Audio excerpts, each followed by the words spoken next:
ರೂಪದ ರಾಜಕಾರಣಿ ಮತ್ತು ಮಾನ್ಯ ಕರ್ನಾಟಕ ರಾಜ್ಯದ ಮುಖ್ಯಮಂತ್ರಿಯಾಗಿರುವಂತಹ ಮಾನ್ಯ ಸಿದ್ದರಾಮಯ್ಯ ಸಾಹೇಬ್ರೆ ಮತ್ತು ಈ ವೇದಿಕೆಯ ಅಧ್ಯಕ್ಷತೆಯನ್ನು ವಹಿಸಿರುವಂತಹ ಈ ಭಾಗದ ಶಾಸಕರಾಗಿರುವಂತಹ HR ಗವಿಯಪ್ಪ ಅಣ್ಣನವರೇ ಮತ್ತು ಈ ಕಾರ್ಯಕ್ರಮವನ್ನ ಅತ್ಯಂತ ಯಶಸ್ವಿಯಾಗಿ ಬಹಳಷ್ಟು ಕಾಳಜಿಯಿಂದ ಬಹಳಷ್ಟು ಒಂದು ಜವಾಬ್ದಾರಿಯಿಂದ ಈ ಒಂದು ಉತ್ಸವವನ್ನ ಹಂಪಿಯನ್ನ ಆ ನಾಡಲ್ಲಿ ಉತ್ಸವ ಯಾವ ರೀತಿ ಮಾಡ್ತಿದ್ರೋ ಅದಕ್ಕಿಂತ ಒಂದು ಮೆಟ್ಟು ಮುಂದೆ ಆಗಿ ಮಾಡಿರುವಂತಹ ಈ ಜಿಲ್ಲಾ ಉಸ್ತುವಾರಿ ಸಚಿವರಾಗಿರುವಂತಹ ಆತ್ಮೀಯ ಅಣ್ಣನ ಸಮಾಜ ಆಗಿರುವಂತಹ ಜಮೀರ್ ಅಹಮದ್ ಅಣ್ಣನವರೇ ಮತ್ತು ಈಗ ತಾನೇ ತಮ್ಮನ್ನು ಉದ್ದೇಶಿಸಿ ಈ ರಾಜ್ಯದ ಗೃಹ ಇಲಾಖೆಯನ್ನ ಅಚ್ಚುಕಟ್ಟಾಗಿ ಮಾಡ್ಕೊಂಡು ಹೋಗ್ತಿರುವಂತಹ ಮಾನ್ಯ ನಮ್ಮ G. ಪರಮೇಶ್ವರ್ ಸಾಹೇಬ್ರೆ ಈಗ ತಾನೇ ತಮ್ಮನ್ನು ಉದ್ದೇಶಿಸಿ ಮಾತಾಡಿರುವಂತಹ ಕನ್ನಡ ಮತ್ತು ಸಂಸ್ಕೃತಿ ಇಲಾಖೆ ಸಚಿವರಾಗಿರುವಂತಹ ನಮ್ಮ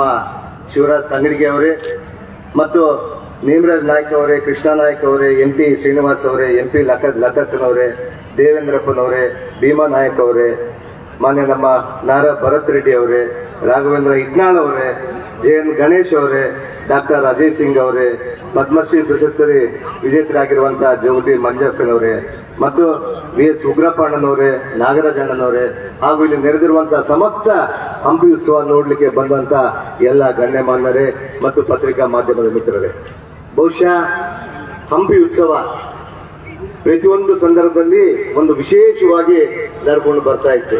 ಇವತ್ತು ನನಗಿಂತ ಪೂರ್ವದಲ್ಲಿ ಮಾತಾಡಿದಂತ ಎಲ್ಲ ನಾಯಕರು ದಿವಂಗತ ನಮ್ಮ MP ಪ್ರಕಾಶ್ ಸಾಹೇಬ್ರನ್ನ ನೆನೆಸ್ಕೊಳ್ಳೇಬೇಕಾಗುತ್ತೆ. ಯಾಕಂದ್ರೆ ಇವತ್ತು ಈ ಹಂಪಿ ಉತ್ಸವನ ಚಾಲನೆ ಮಾಡುವುದರಲ್ಲಿ ಇವತ್ತು MP ಪ್ರಕಾಶ್ ಸಾಹೇಬ್ರು ತನ್ನದೇ ಶೈಲಿಯಲ್ಲಿ ಅವತ್ತಿನ ಸರ್ಕಾರದಲ್ಲಿ ಅವರು ಈ ಹಂಪಿ ಉತ್ಸವನ್ನ ಬೆಳಕಿಗೆ ತಂದ್ರು. 1987ರಿಂದ ಕೂಡ ಇದುವರೆಗೂ ಕೂಡ ಒಂದೊಂದು ವರ್ಷಕ್ಕೆ ಒಂದೊಂದು ಮೆಟ್ಟು ಮುಂದೆ ಹೋಗಿ ಈ ಒಂದು ಕಾರ್ಯಕ್ರಮವನ್ನ ಈ ಭಾಗದ ನಾಯಕರು ಮಾಡ್ಕೊಂಡು ಬರ್ತಾ ಇದ್ದಾರೆ. ಆದ್ರೆ ಇದರಲ್ಲಿ ಒಂದು ವಿಶೇಷ ಇದೆ ಮಾನ್ಯ ಬಂಧುಗಳೇ. ಈ ವಿಶೇಷತೆ ಏನಂದ್ರೆ ಇವತ್ತು ನಾವು ಮಾನ್ಯ ಸಿದ್ದರಾಮಯ್ಯ ಸಾಹೇಬರು ಅವರ ಬರುವಂತ ಸಂದರ್ಭದಲ್ಲಿ ಮಾತಾಡ್ಕೊಂಡು ಹೇಳಿ ಬರ್ತಾ ಇದ್ರು, ಇವತ್ತು ಉತ್ಸವಗಳನ್ನ ನಾವು ಮಾಡಲೇಬೇಕು. ಎಷ್ಟೇ ಬರ ಇದ್ರೂ ಕೂಡ, ಎಷ್ಟೇ ಸಮಸ್ಯೆ ಇದ್ರೂ ಕೂಡ ರಾಜ್ಯದ ಜನತೆಗೆ ಈ ಉತ್ಸವಗಳ ಮೂಲಕ ಇವತ್ತು ಒಂದು ಸಂಸ್ಕೃತಿ ಮತ್ತು ಒಂದು ಸಂಪ್ರದಾಯವನ್ನು ತೋರಿಸಲಿಕ್ಕೆ ಒಂದು ಏಕೈಕ ವೇದಿಕೆ ಅಂದ್ರೆ ಅದು ಇಂಥ ಉತ್ಸವಗಳನ್ನ ಮಾಡುವುದು ಅಂತ ಹೇಳಿ ಹೇಳ್ತಾ ಇದ್ರು. ಇವತ್ತು ಮಾನ್ಯ ಸಿದ್ದರಾಮಯ್ಯ ಸಾಹೇಬರು ಕೂಡ ಕಳೆದ 2013ರಿಂದ 2018ರವರೆಗೆ ಇರುವಂತಹ ಸಂದರ್ಭದಲ್ಲಿ ಪ್ರತಿ ವರ್ಷ ಕೂಡ ಬಂದು ಅವರ ಶೈಲಿಯಲ್ಲಿ ಕೂಡ ಹಂಪಿ ಉತ್ಸವನ್ನ ಯಾವ ವರ್ಷ ಕೂಡ ಕಡಿಮೆ ಆಗಲಾರ್ದೇನೆ ಈ ಒಂದು ಉತ್ಸವನ್ನ ಬಹಳಷ್ಟು ಅಚ್ಚುಕಟ್ಟಾಗಿ ಮಾಡ್ಕೊಂಡು ಬಂದಿದ್ರು. ಇವತ್ತು ಅಂದಿನ ಆಡಳಿತದಲ್ಲಿ ಇವತ್ತು ವಿಜಯನಗರ ಅರಸರಾಗಿರುವಂತಹ ಶ್ರೀಕೃಷ್ಣ ದೇವರಾಯರು ತಮ್ಮ ಆಡಳಿತವನ್ನ ಇಡೀ ರಾಜ್ಯಕ್ಕೆ ಅಲ್ಲ, ಇಡೀ ದೇಶಕ್ಕೆ ಅಲ್ಲ, ಪ್ರಪಂಚದ ಮಟ್ಟಕ್ಕೆ ತೆಗೆದುಕೊಂಡು ಹೋಗಿರುವಂತಹ ಒಂದು ಆಡಳಿತವನ್ನ ಇವತ್ತು ಯಾವ ರೀತಿ ಯಾವತ್ತು ಮಾಡಿದ್ರು.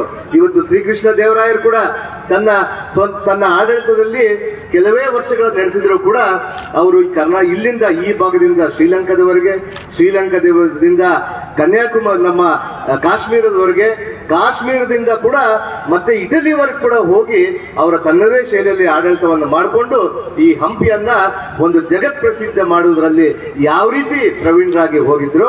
ಇವತ್ತು ಕರ್ನಾಟಕ ರಾಜ್ಯವನ್ನು ಕೂಡ ಮಾನ್ಯ ಮುಖ್ಯಮಂತ್ರಿಯವರು ಕೂಡ ಇಡೀ ದೇಶದಲ್ಲಿನೇ ಒಂದು ನಂಬರ್ 1 ಸ್ಥಾನಕ್ಕೆ ತೆಗೆದುಕೊಂಡು ಹೋಗುವಂತದ್ರಲ್ಲಿ ಮಾನ್ಯ ಮುಖ್ಯಮಂತ್ರಿಯವರು ಕೃಷ್ಣದೇವರನ್ನ ಮೀರಿ ಕೆಲಸ ಮಾಡುವಂತ ಒಂದು ಕೆಲಸ ಮಾಡ್ತಿದ್ದಾರೆ ಅಂತ ಹೇಳಲಿಕ್ಕೆ ಬಹಳಷ್ಟು ಹೆಮ್ಮೆ ಆಗುತ್ತೆ ಬಂಧುಗಳು. ಇವತ್ತು ಬಹುಶಃ ಅವರ ಆಡಳಿತದಲ್ಲಿ ಇವತ್ತು ಸರ್ವರಿಗೂ ಸಮಪಾಲು ಅನ್ನುವಂಥದ್ದನ್ನ ಕೆಲವರಿಗೆ ಮಾತಿಗೆ ಮಾತ್ರನೇ ಸೀಮಿತ ಆಗ್ತಾ ಇರುತ್ತೆ.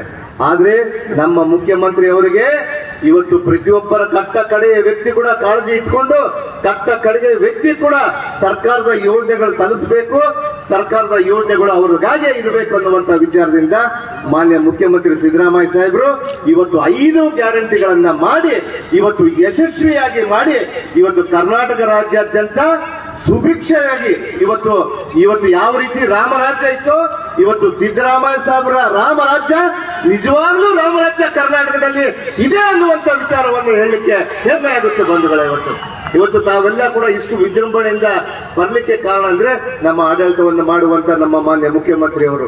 ಇವತ್ತು ಬೇರೆ ಸಂದರ್ಭದಲ್ಲಿದ್ದಾಗ ಇವತ್ತು ಇಲ್ಲಪ್ಪ ಉತ್ಸವಗಳು ಮಾಡಬಾರದು, ಕಷ್ಟ ಇದೆ ಅಂತ ಹೇಳಿದ್ರು. ಆದ್ರೆ ತಮಗಾಗಿನೇ ಉತ್ಸವಗಳನ್ನು ಮಾಡುವಂತ ನಮ್ಮ ಸಿದ್ದರಾಮಯ್ಯ ಸಾಹೇಬರು ನಿಜವಾಗಲೇ ರಾಮರಾಜ್ಯವನ್ನ ನಮ್ಮ ಕರ್ನಾಟಕದಲ್ಲಿ ತಂದಿದ್ದಾರೆ. ಅದು 5 ಗ್ಯಾರಂಟಿಗಳನ್ನ ಕೊಟ್ಟು ಪ್ರತಿಯೊಬ್ಬ ಕುಟುಂಬಗಳಿಗೆ ಕೂಡ ಸಂತೋಷವಾಗಿ ಸುಖವಾಗಿ ಇರಬೇಕು ಅನ್ನುವಂತ ವಿಚಾರದ ನಿಟ್ಟಿನಲ್ಲಿ ಇವತ್ತು ಮಾಡಿಕೊಂಡು ಸರ್ಕಾರದ ವತಿಯಿಂದ ತಿಳಿಸಿ ಬಹುಶಃ ಈ ಒಂದು ಇವತ್ತೇನು ಮಾನ್ಯ ಸಿದ್ದರಾಮಯ್ಯ ಸಾಹೇಬರು ಇಷ್ಟು ಜನರಿಗೆ, ಇಷ್ಟು ನಾಡಿನ ಜನರಿಗೆ, ಕಟ್ಟ ಕಡೆಗೆ ವ್ಯಕ್ತಿಗಳು ಕೂಡ ಇವತ್ತೇನು ನಮ್ಮ 5 ಯೋಜನೆಗಳನ್ನ ಕೊಟ್ಟಿದ್ದಾರೆ, ಅವರ ಆಶೀರ್ವಾದ ಸದಾ ಇದ್ದೇ ಇರುತ್ತೆ. ಮುಂಬರುವ ದಿನಗಳಲ್ಲಿ ಇವತ್ತು ನೋಡ್ತಾ ಇದ್ದೀರಿ, ಮಾನ್ಯ ಸಿದ್ದರಾಮಯ್ಯ ಸಾಹೇಬರು ಕೊಟ್ಟಾಗ ಎಲ್ಲರೂ ಟೀಕೆ ಮಾಡಿದವರು ಈ ಕೇಂದ್ರ ಸರ್ಕಾರದವರು ಆಗಿರ್ಬೋದು ಯಾರಾದರೂ. ಆದ್ರೆ ಮಾನ್ಯ ಮುಖ್ಯಮಂತ್ರಿ ಅವರು ಇವತ್ತು ಕೊಟ್ಟಂತ 5 ಯೋಜನೆಗಳನ್ನ ಬೇರೆ ರಾಜ್ಯಗಳು ಕಾಪಿ ಮಾಡ್ತಾ ಇದೆ.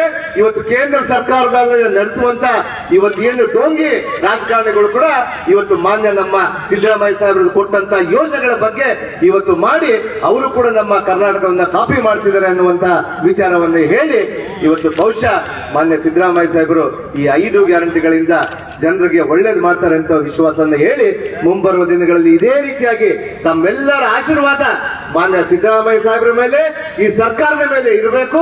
ಮುಂಬರುವ ದಿನಗಳಲ್ಲಿ ನಿಮ್ಮ ಜೊತೆಗೆ ಯಾವತ್ತೂ ಕೂಡ ಇರ್ತಾರೆ ಅನ್ನುವಂತ ವಿಚಾರವನ್ನು ತಿಳಿಸಿ ಇವತ್ತು ಮಾನ್ಯ ನಮ್ಮ ಕನ್ನಡ ಮತ್ತು ಸಂಸ್ಕೃತಿ ಇಲಾಖೆ ಸಚಿವರು ಹೇಳ್ತಾ ಇದ್ರು, ಇವತ್ತು ಯಾರ ಕಾಲದಲ್ಲಿ ಕೂಡ ಇಷ್ಟು ಉತ್ಸವಗಳು ಆಗಿಲ್ಲ ಅಂತ ಹೇಳಿ.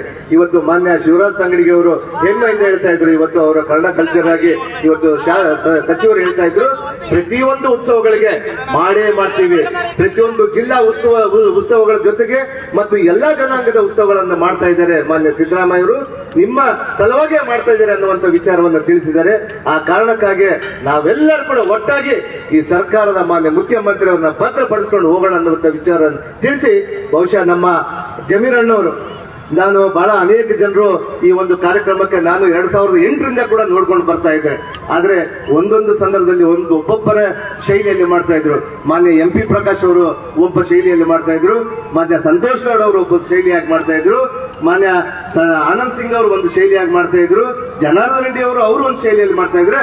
ಆದ್ರೆ ನಮ್ಮ ಕಾಂಗ್ರೆಸ್ ಸರ್ಕಾರ ಬಂದ ಮೇಲೆ ಮಾನ್ಯ ಸಿದ್ದರಾಮಯ್ಯ ಸಾಹೇಬರು ಆಡಳಿತದಲ್ಲಿ ಪ್ರತಿ ಸಲ ಕೂಡ ಇದೇ ರೀತಿಯಾಗಿ ವಿಶೇಷವಾಗಿ ವಿಜೃಂಭಣೆಯಿಂದ ಮಾಡ್ತಿರುವಂತದ್ದು ಯಾರಾದ್ರೂ ಇದ್ರೆ ಮಾನ್ಯ ಸಿದ್ದರಾಮಯ್ಯ ಸಾಹೇಬರು ಮತ್ತು ನಮ್ಮ ಜಮೀರಿ ಉಸ್ತುವಾರಿ ಸಚಿವರು ಜಮೀರ್ ಅಣ್ಣವರು ಮತ್ತು ಈ ಜಿಲ್ಲೆಯ ಎಲ್ಲಾ ಶಾಸಕರು ಅನ್ನುವಂತ ವಿಚಾರವನ್ನು ತಿಳಿಸಿ ಇವತ್ತು ತಮ್ಗೆಲ್ಲ ಕೂಡ ಒಳ್ಳೇದಾಗಬೇಕು ಅನ್ನುವಂತ ವಿಚಾರವನ್ನು ತಿಳಿಸಿ ಹಂಪಿ ಉತ್ಸವ ಮತ್ತೊಮ್ಮೆ ಇದೇ ರೀತಿಯಾಗಿ ಹಂಪಿ ಉತ್ಸವ ಮರುಕಳಿಸಬೇಕು.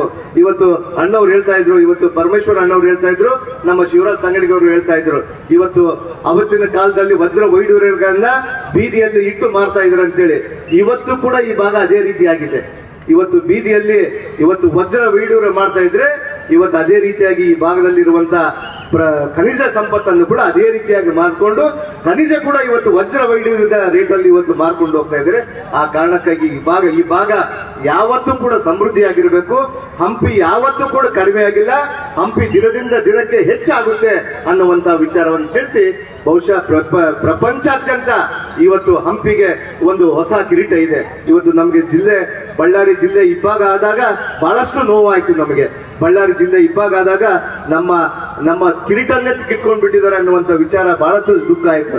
ಆದ್ರೆ ಇವತ್ತು ನಾವಿಬ್ರು ಕೂಡ ಅಣ್ಣ ತಮ್ಮಂದಿರ ರೀತಿಯಲ್ಲಿ ವಿಜಯನಗರ ಮತ್ತು ಬಳ್ಳಾರಿ ಜಿಲ್ಲೆ ಅಣ್ಣ ತಮ್ಮದ ರೀತಿಯಲ್ಲಿ ವಿಜಯನಗರಕ್ಕೆ ಎಷ್ಟು ತಮಗೆ ಅಧಿಕಾರ ಇದೆಯೋ ಹಂಪಿ ನಮ್ಮ ಬಳ್ಳಾರಿ ಕೂಡ ಅಷ್ಟೇ ಅಧಿಕಾರ ಇದೆ ಅನ್ನುವಂತ ವಿಚಾರವನ್ನು ತಿಳಿಸಿ ನಾವೆಲ್ಲ ಕೂಡ ಯಾವತ್ತೂ ಕೂಡ ಹಂಪಿಯ ಜೊತೆಗಿದ್ದೀವಿ ಅನ್ನುವಂತ ವಿಚಾರವನ್ನು ತಿಳಿಸಿ ನನಗೆ ಇಷ್ಟು ಮಾತಾಡ್ಲಿಕ್ಕೆ ಜಿಲ್ಲಾಡಳಿತಕ್ಕೆ ಮತ್ತು ಎಲ್ಲರೂ ಕೂಡ ಒಂದ್ಸತ ಮುಖ್ಯವಾಗಿ ನಮ್ಮ ಜಮೀರ್ ಅಣ್ಣಜಿಗೆ ಇವತ್ತು ತಮಗೆ ನಿಜವಾಗ್ಲೂ ವಂದನೆಗಳು. ಯಾಕಂದ್ರೆ ತಾವು ಒಂದು ವಾರದಿಂದ ಒಂದು 15 ದಿನದಿಂದ ಇವತ್ತು ದಿವಾಕರ್ ಅವರು ಹೇಳ್ತಾ ಇದ್ರು ಮಾನ್ಯ ಸಿದ್ದರಾಮಯ್ಯ ಸಾಹೇಬ್ರದ್ದು ದಿವಾಕರ್ ಯಾವತ್ತು ಮಾಡೋಣ ಅಂತೇಳಿ.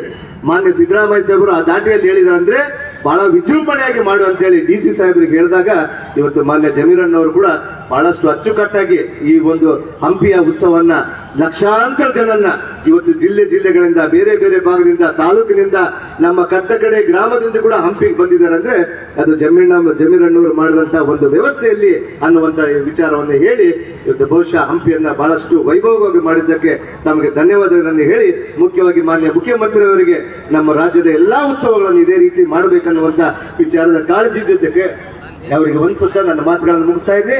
ಜೈ ಹಿಂದ್, ಜೈ ಕರ್ನಾಟಕ, ಜೈ ಸಿದ್ದರಾಮಯ್ಯಣ್ಣಜಿ. ಮಾನನೀಯ ಸಚಿವರಾದ ಶ್ರೀ ಬಿ ನಾಗೇಂದ್ರ ಅವರ ಅಭಿಮತಕ್ಕೆ ವಂದನೆಗಳನ್ನು ಸಲ್ಲಿಸೋಣ. ಪ್ರೀತಿಯ ಮಂಚುಗಳು. ಇದೀಗ ವಿಜಯನಗರ ವಿಧಾನಸಭಾ ಕ್ಷೇತ್ರದ